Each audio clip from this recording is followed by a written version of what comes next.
Assalamualaikum warahmatullahi wabarakatuh. Perkenalkan, nama saya Ira Nur Alfiana dari Perbankan Syariah E semester 3. Pada kesempatan kali ini, saya akan sedikit membahas mengenai akad hiwalah atau pemindahan hutang. Video ini dibuat untuk memenuhi tugas mata kuliah fikih muamalah.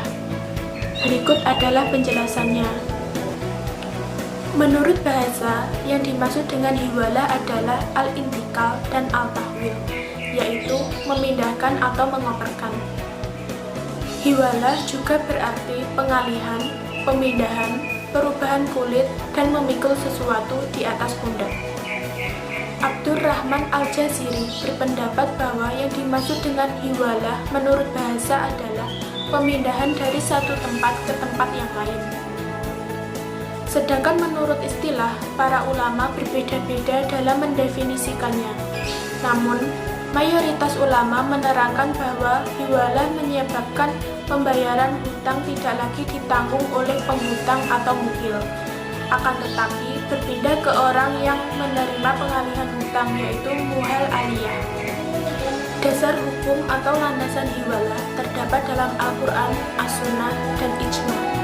Dalam Al-Quran terdapat dalam surat Al-Baqarah ayat 283 yang memiliki makna, kita harus mempercayai sebagian yang lain dan menunaikan amanatnya, yaitu hutangnya.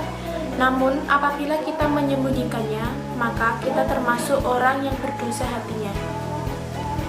Dalam As-Sunnah dari hadis riwayat Ahmad dan Abi Syaibah menunjukkan bahwa perintah yang wajib diterima oleh orang yang dipindahkan penagihannya kepada orang lain. Dan dalam ijma, pada prinsipnya para ulama telah sepakat dibolehkannya akad hiwalah, yaitu dalam hal utang piutang, bukan pada barang konkret.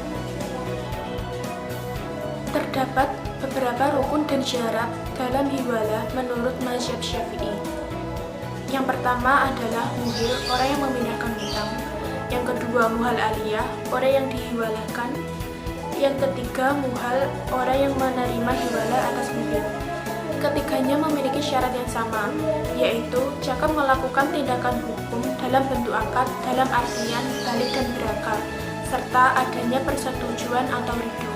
Yang keempat adanya hutang, syaratnya yaitu utang piutang dalam bentuk pasti, serta kedua utang yang dialihkan adalah sama.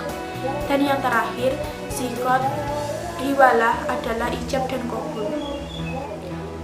Dalam hiwalah terdapat beberapa macam atau jenis.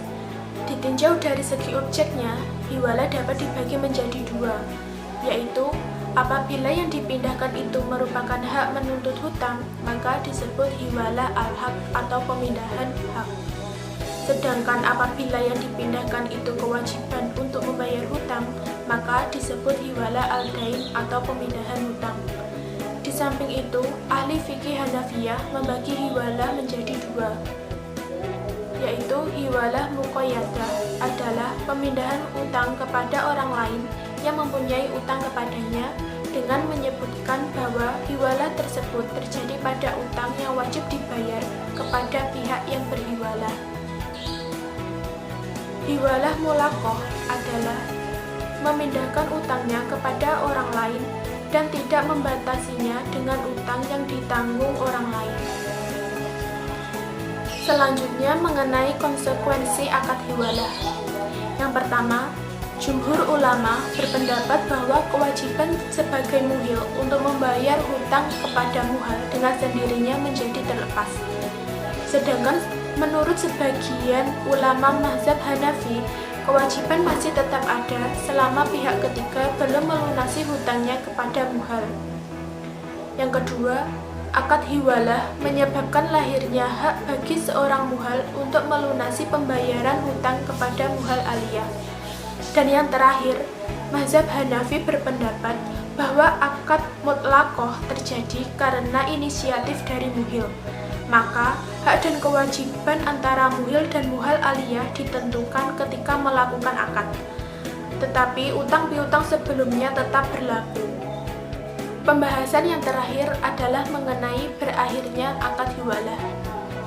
Akad hiwalah akan berakhir apabila terjadi hal-hal sebagai berikut. Yang pertama, akad hiwalah sudah fasak atau fukoha, yaitu berhentinya akad sebelum akad tercapai. Yang kedua, penyerahan harta oleh muhal aliyah kepada muhal. Yang ketiga, meninggalnya muhal sehingga muhal aliyah mewarisi harta hiwalah. Yang keempat, muhal menghibahkan harta kepada muhal aliyah dan dia menerimanya. Yang kelima, muhal menyedekahkan harta kepada muhal aliyah dan dia menerimanya. Dan yang terakhir, muhal membebaskan muhal aliyah. Demikian yang dapat saya sampaikan mengenai akad hiwalah. Terima kasih atas perhatiannya. Akhir kata, wassalamualaikum warahmatullahi wabarakatuh.